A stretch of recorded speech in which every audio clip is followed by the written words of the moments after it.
xisbiga talada dalka haya kulmiye oo ay maanta ku beegneed maalintiisii saddexaad ee ololaha kaambeynka doorashada madaxtooyada Soomaaliland ayaa munaasabada ay ku maamusayeen kumanaan kamid ah taageerayaasha xisbiga kulmiye taageerada lixaad kale ee uu hayaan xisbiga kulmiye ku soo bandhigeen degmada Ceelafweyn ee galbeedka gobolkaasi Sanaag. munaasabadaas oo ay ka soo qayb galeen afhayeenka guud ee xisbiga kulmiye iyo mas'uuliyiin kale. ugu horreyn waxaa munaasabadaas ka hadlay maayarka degmada Ceelafweyn, mas'uuliyiinta heer qaran ee xisbiga kulmiye, taageerayaal cuqaal iyo weliba mas'uuliyiinta ololaha kaambeynka xisbiga kulmiye ee degmada Ceelafweyn waxaana yiraahdeen تأسيس دبوين غير علفين وقلكي بسلاسة يقصوا بها حسب كلية يبقى عيد هذا يعدكوا هذا من أقرب تاجر وعادي لو بصدق مدى علفين وعادي أي بوار ودقن كذا أي مرة بقوشة كل سنين إن شاء الله تعالى إلى هاي من دول الله قولنا. علفين مرة ما خلنا كلنا هذا سيدا خلونا بدل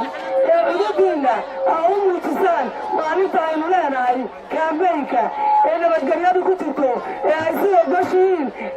يكون سوسة دبان دكتور أيام اللي كم هذا غاشة ورياشة تاجرياشة رجيان حد كرهين حزب الكلية كسر بيريا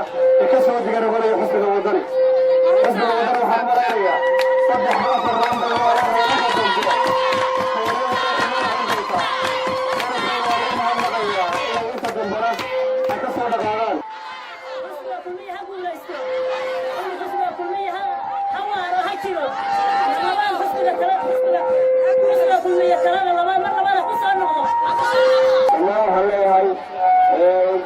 إن شاء الله ولا نحسب ودرس ولا عتمدا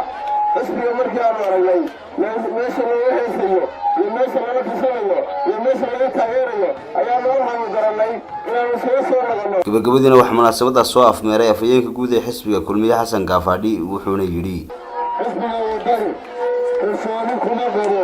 inuu Ceelafweyn cod ka helayo laba qodob baan idinku cadeynaya horta waa marka hore dadka u yimaada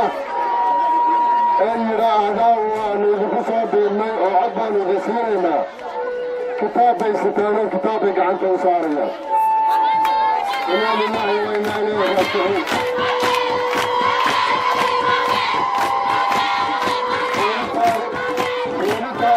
weli taariikhda ma dhicin sidaan filayaana kulmiyana kama dhicin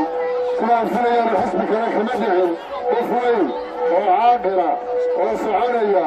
oo caqligiisa ku yiri oo xisbi yimayo ku taageeraya in lagu yiraahdo ku aamini mayna kitaabka gacanta saar. Axmed Mursal, TV-ga caalamiga Universal, Ceelafweyn.